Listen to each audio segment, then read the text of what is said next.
My name is Aaron. I'm 27 years old. Last year, I moved into a new apartment with a roommate I found online, and to this day, I still don't know who he really was. After quitting my job in Chicago, I decided to move to Seattle, just to start fresh.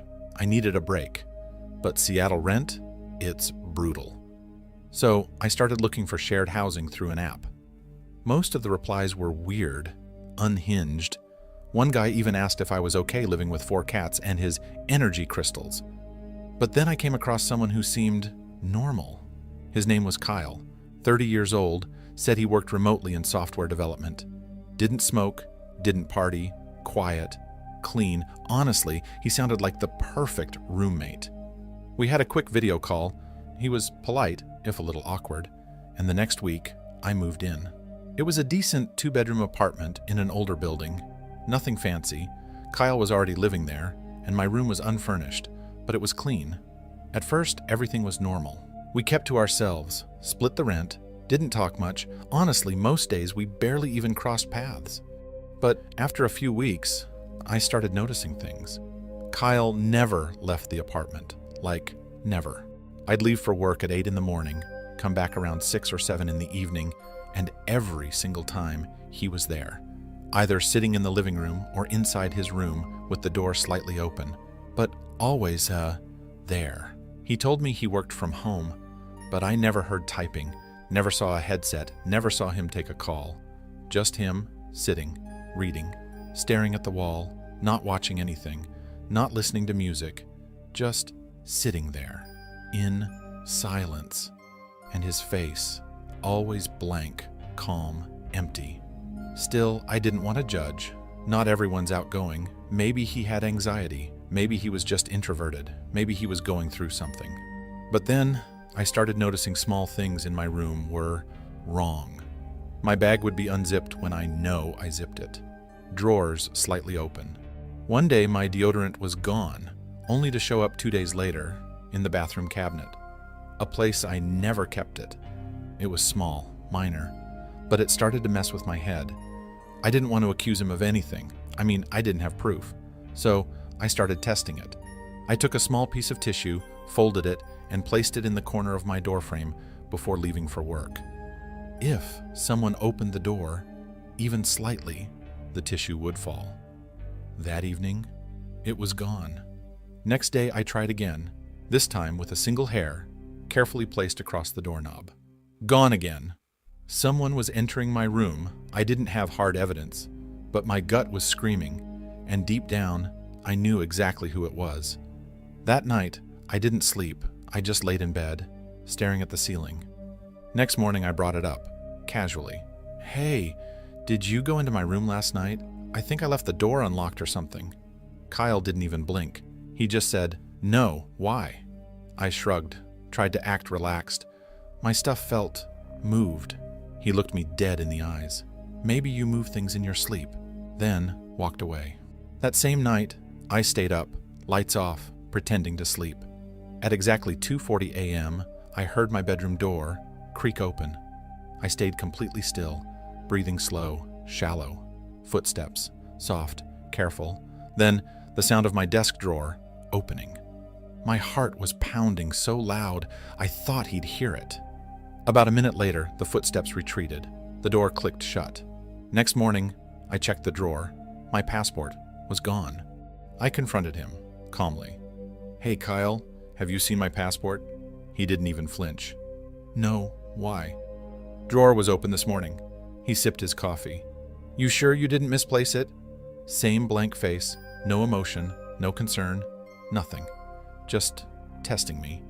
I didn't say anything else. I went straight to the building manager and told him, I'm moving out, today. Didn't tell Kyle. I waited until he left, probably to get groceries or whatever the hell he did. I packed up everything I could into 2 suitcases, left behind a few things I didn't want to carry. As I was rolling the suitcase down the hall, I heard his door open behind me. Leaving already? He said. I turned around. He was standing there, barefoot, holding a glass of water, calm, unbothered. I forced a smile. Yeah, got a job offer closer to downtown, starting tomorrow. He stared at me, just for a second, then gave a small nod. Well, good luck. That was it. No anger, no questions. I left, and I never looked back.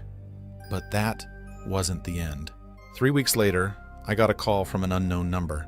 It was the building manager. Hey, Aaron, you said your roommate's name was Kyle, right? Yeah, why? He paused. Police came by today. Apparently the guy living in your old apartment wasn't named Kyle.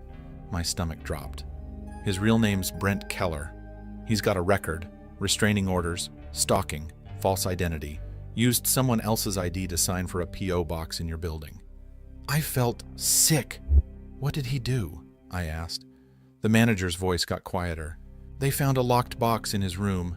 Inside, IDs, credit cards, a few photos. Photos of what? He took a breath. Of you, sleeping, brushing your teeth, cooking, taken through the crack in your bedroom door.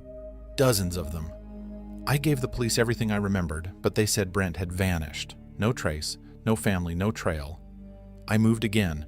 New job, new number, new building, top floor studio, no roommates, and every single night, before I go to bed, I make sure the door is locked. Then I double check, and sometimes I still wonder if he's watching.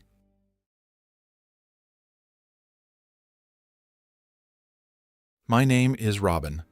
I'm 27 years old, and I live alone in a small, worn-out apartment complex on the edge of the city. Not the cleanest place by any means, with peeling paint and flickering lights, but it's quiet, cheap, and I've never really minded the silence. I work night shifts at a logistics company doing data entry.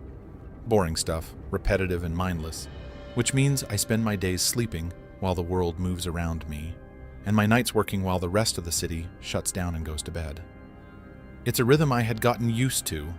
Simple, predictable, peaceful, until the night she moved in. It was a Tuesday night, a little past 1 a.m., and I had just reached my door and was fumbling with my keys when I heard soft, deliberate footsteps behind me coming up the stairwell. I turned around, and that's when I saw her for the first time. She looked young, maybe 24, 25 at most, dressed in a long black coat, headphones in, expression unreadable, and she gave me the slightest nod before walking straight past me and into apartment 3B, the unit directly across from mine. That apartment had been empty for over a year. I knew that for a fact, because I lived right opposite, and not once had I seen anyone move in or out.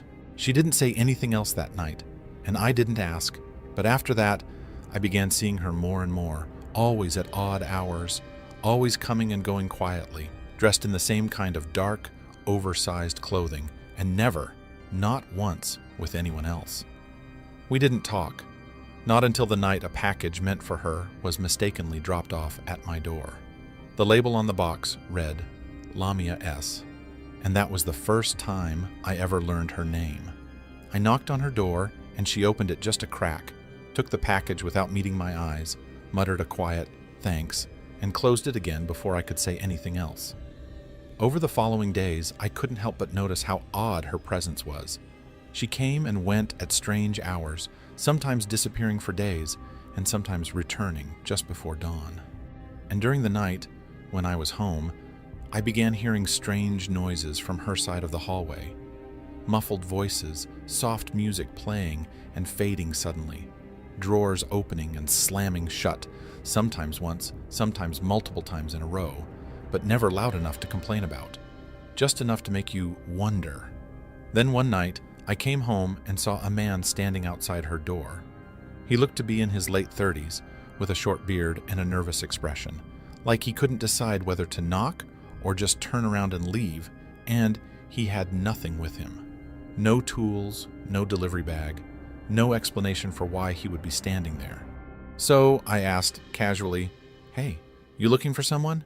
He jumped, visibly startled, muttered something about being on the wrong floor, and hurried down the stairs without looking back. I stood there for a moment, staring at her door, feeling a weird sense of unease. Her lights were off, the hallway was quiet, and I didn't hear a single movement from inside. I tried to brush it off, just a random guy who got confused. But things only got stranger from there. 3 nights later, when I got back from work a little after 2 a.m., I opened the stairwell door and immediately noticed a strong, metallic smell in the hallway. Something sharp and sour, like rusted iron mixed with bleach. The kind of smell that makes your nose twitch and your stomach turn. It was strongest near her door. I knocked. No response. I knocked again, louder this time. Still nothing. Feeling unsettled, I went into my apartment and sat by the peephole, watching her door, waiting for something. About half an hour later, a faint light flickered on underneath her door, and I saw a couple of shadows move across the floor, but the door never opened, and no sound followed. The next day, I called in sick.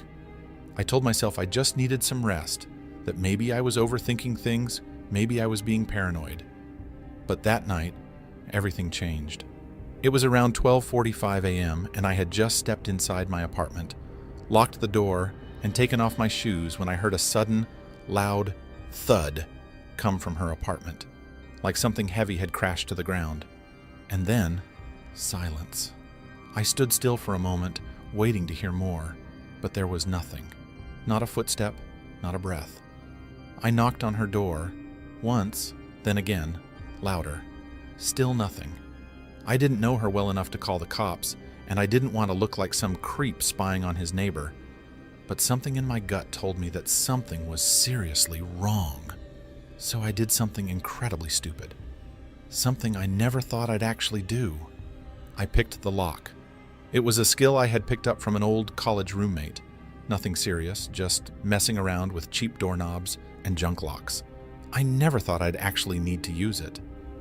It took a few tries, but the knob finally clicked, and I slowly pushed the door open and stepped inside. The apartment was dark, but surprisingly clean, almost empty. There was a small couch, a basic desk, and a single mattress on the floor. It looked normal, until I noticed the blood. A faint, dried trail along the floor, barely visible in the dark, but once you saw it, you couldn't unsee it. And it led straight from the living room toward the bathroom. The bathroom door was slightly ajar. I pushed it open slowly, and my stomach dropped. There was no one inside, but the floor was streaked with dark stains, like someone had tried cleaning it in a hurry but gave up halfway. And then I saw her phone. It was lying on the edge of the sink, the screen cracked, but still on, still unlocked. I picked it up, hands shaking, and opened her messages. There were only a few, all from a number labeled unknown. "Don't make me come there. You said it was done. Where's the rest?" There were no replies, no context. I backed out of the bathroom, pulse racing, and that's when I heard it. Keys at the front door. Someone was coming in. There was no time to think, no closet to hide in, no window to jump from, so I did the only thing I could. I squeezed into the narrow space between the fridge and the wall, cramped, barely wide enough for my body, heart pounding so loud I was afraid it would give me away. The front door creaked open. Heavy footsteps entered. It was a man. I could hear him walking around like he knew the place, like he'd been there before. No hesitation, no questions. He went straight to the bathroom. There was a pause. Then I heard a low sigh and a faint clink, like metal brushing against porcelain. Then he spoke. He was on the phone. "She's not here. No, someone's been here." The door was unlocked. "I don't care. I'll find her. She doesn't get to walk away from this." And then he left, slammed the door behind him. I didn't move for 20 minutes. I just stayed curled in that tiny space, unable to breathe, feeling like if I moved, I'd die. When I finally got out, I locked the door behind me, went straight to my apartment, and didn't sleep for a second. And the next morning, she was gone. Her apartment, completely empty, no furniture, no mattress, no couch, like she had never been there. I asked the landlord about 3B. He looked genuinely confused and said, "There's no one in that unit. Hasn't been for months. We had water damage. That place is locked up." I said, "No, I saw her. I talked to her." But he shook his head and said, "No one has a key to that apartment. It's sealed." But I had been inside. I had seen the blood. I had held her phone. That night, I did the only thing I could think of. I searched her name. I didn't expect much. But one article came up. Missing persons case. Lamia Saeed, 25, disappeared from her apartment on the east side of the city, last seen 2 weeks ago. Possible involvement with a known trafficking ring. Case still open. My chest went cold. She had been hiding, running from someone, and she ended up in our complex, in apartment 3B. I don't know how she got in. I don't know if she knew the landlord wasn't renting it. Maybe she paid someone. Maybe she just broke in. For the past few nights, a car has been parked across the street. Same car, every night. Tinted windows. Doesn't move until morning. I've started sleeping with my door double locked, a chair under the knob. Sometimes I wonder, should I go to the police? But what would I say? I broke into an abandoned apartment and found a missing woman's phone. They'd arrest me first. So now, I wait. Every time I hear a noise in the hallway, I freeze. Every time I pass by 3B, I feel that same chill crawl up my spine because I don't know if she's still out there or if they think I know more than I should. But one thing's for sure, I should have never opened that door.